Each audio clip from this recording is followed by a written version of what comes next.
एक बार की बात है। एक शिल्पकार मूर्ति बनाने के लिए पत्थर को ढूंढने जंगल में गया। उसको एक पत्थर मिला जिसे देखकर वह बहुत खुश हो गया। उसने सोचा कि इस पत्थर से मैं बहुत अच्छी मूर्ति बनाऊंगा।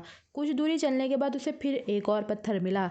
उसने उस पत्थर को भी मूर्ति बनाने के उद्देश्य से अपने पास रख लिया। जब वह घर पहुंचा तो उसने एक पत्थर को लिया और उसकी मूर्ति बनानी शुरू कर दी। जब उसने मूर्ति बनानी शुरू की तो उस पत्थर ने कहा, नहीं नहीं, मैं पहले से ही जंगल में रहा हूँ और मुझ पर हमेशा वर्षा वगैरह होती रहती थी, तो मैंने बहुत सारी दुखों का सामना किया है। मेरा तुमसे अनुरोध है कि तुम मुझे छोड़ दो और दूसरी पत्थरों की मूर्ति बना लो। ऐसा सुनने के बाद शिल्पकार को उसके ऊपर दया आ गई। उसने उसको छोड़कर दूसरे पत्थर से मूर्ति बनानी शुरू कर दी। दूसरे पत्थर से मूर्ति बनाई तो जिस लोगों ने उसे मूर्ति बनाने के लिए कहा था वो उस मूर्ति को लेने आ गए। मूर्ति बनाते समय वह पत्थर कुछ नहीं बोला और उसने उस दर्द को सहा। इसके बाद वे लोग उस मूर्ति को ले जाके ऐसी जगह रख दिया जहाँ वे उसकी पूजा करते थे और उन लोगों को नारियल फोड़ने के लिए पूजा के समय एक पत्थर की आवश्यकता होती थी, इसलिए उन्होंने पास में रखे उस पत्थर को भी ले लिया। अब जब भी लोग पूजा करने जाते हैं तो उस पत्थर से को पूजा करते और उस पत्थर पर नारियल फोड़ते।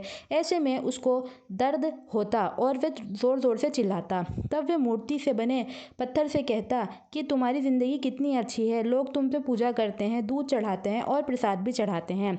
ऐसे में मूर्ति वाले पत्थर ने कहा कि मैं उस वक्त चुप रहा जब मुझे दर्द हुआ, तो अब ये मुझे मेरा उपहार के रूप में मिला है। तुम उस वक्त चुप नहीं रहे और तुमने उस दर्द को नहीं सहा, इस वजह से तुम्हें हमेशा ही दर्द मिल रहा है।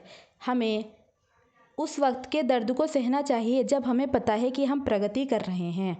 अतः तुम इस स्थान पे हो और मैं इस स्थान पे। तब उसने कहा कि मेरी तो किस्मत ही अब खराब हो चुकी। तब मूर्ति वाले पत्थर ने कहा, नहीं, तुम्हारी किस्मत नहीं खराब हुई, तुम अब भी जो तुम्हारे ऊपर नारियल फोड़ा जाता है उसको चुपचाप सहो।